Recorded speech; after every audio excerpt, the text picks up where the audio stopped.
Now we'll take a look at base property of transactions. What do you mean by base property? We all have learnt about ACID transactions in our previous semester, right? We know what do you mean by a transaction being called as ACID. So let me explain that here. First, we'll take a look at ACID. We all know what is ACID. It is atomicity, consistency, isolation, and durability. So let me take a database server. I'll just denote a database server like this. Another database server here. So we have two servers. It's a distributed system. And we'll have the value of A to be 100 here in server 1. In server 2, the value of B to be, say, 50. So now the requirement is we are transferring 50 rupees from A to B. So that is the transaction. What is the transaction? Transfer 50 rupees from A to B. So when you talk about acid, what all things we consider here? When I say atomicity, what it means, either the transfer should happen, either both these things should happen. What are those things? A minus 50 and B plus 50. So when you're transferring 50, first you have to subtract 50 and you have to add 50. So by atomicity, what I mean is either both these events should occur or nothing should occur. Either you subtract and add or else you don't do anything. That is atomicity. Consistency. What do you mean by consistency? What is the total amount before the start of the transaction in A and B? A plus B will be, what is A plus B? It is 150. After the transaction completes, after you transfer 50 from A to B, what should be A plus B? It should be 150. So the consistency, the integrity of the data should be maintained within the database. So it should not be like this. After I transfer 50 from year to year, I should not get A to be 50 and B to be 50. Then it means that we have lost 50 rupees by this transaction.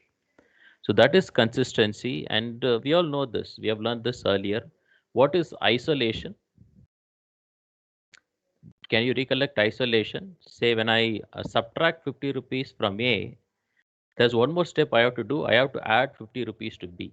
So while this process is going on, while I have subtracted and I am adding, another transaction should not access the value of A. The intermediate value of A should not be accessed by another transaction.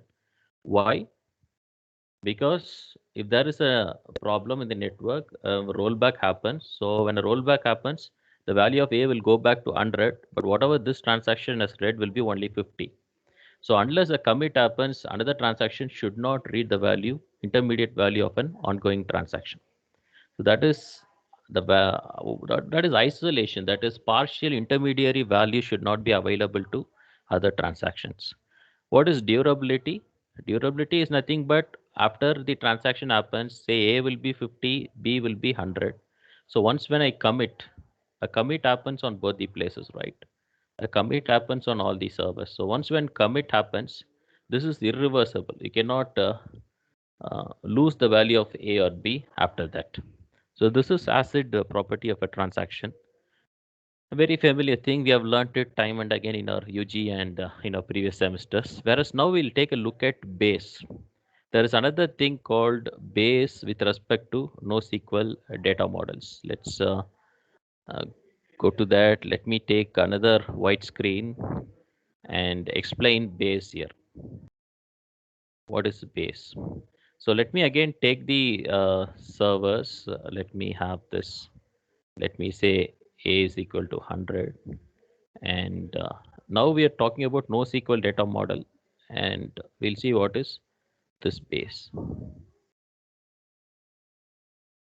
So what it actually means is base is nothing but basically available. The system is always available. The system is always available. When you're talking about availability, what you're going to compromise on? You're going to compromise consistency. So it's very well known. Like when you're focusing on availability, you're going to compromise consistency. So we have A is equal to 100 and B is equal to 50. Suppose if I am transferring 50 rupees from A to B, let's assume that, then first I have to subtract 50 from here. So what will be the value of A? It will be 50. And the next step I should perform is I should add 50 here. But before this addition happens, if a request comes for a value in B, what is that in B? Since the system should be always available, the answer will be 50 given to the user. We have not added this 50 here, but still we are focusing on availability. We are not focusing on consistency. Consistency is compromised in base. So what we'll do is whenever a query comes in, we'll immediately respond to it, no matter whether it is consistent or not. So that is the first thing, basically available. It's always available. So from this, we understand that a base transaction is not good enough for banking systems, right? We cannot go with such a concept for uh, systems wherein the data integrity or consistency is more needed or more required. So base, when you talk about base, we focus on availability and not on consistency.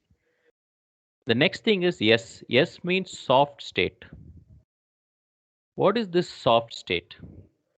Say when I perform A minus 50, A will go to 50, and now A is in 50 and B is in 50. So this is in a soft state. That is an intermediate state. Why I say that's an intermediate state? Because B will be changing to 100. So 50 and 50 here, these are, we can call that to be an intermediate state. This is not the final state, right? So this is an intermediate state, and that is what is called a soft state. So when you talk about a distributed system following a base transaction, it is bound to have a soft state. That is a state wherein the values are bound to change. So here 50 we have, this 50 is bound to change to 100, but for now whenever I post a query, that will be only 50 given to the user because we focus on availability. The final E stands for eventually consistent. Eventually consistent. What does that mean? Now it is in an intermediate state, but after some time, this B will be added with 50 and it will move to a consistent state called 100. For now, it is an intermediate state, and whenever someone queries, I get that intermediate value, but eventually consistent. What does that mean? This soft state, from the soft state, the transaction, the values will move to a consistent state.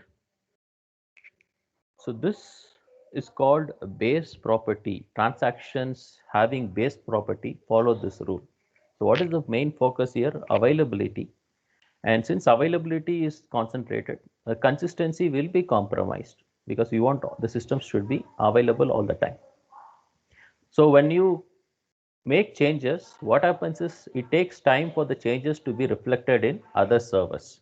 So during that state, the servers are in a soft state. Once after the updates get reflected, eventually all the servers move to a consistent state. So that is a base transaction.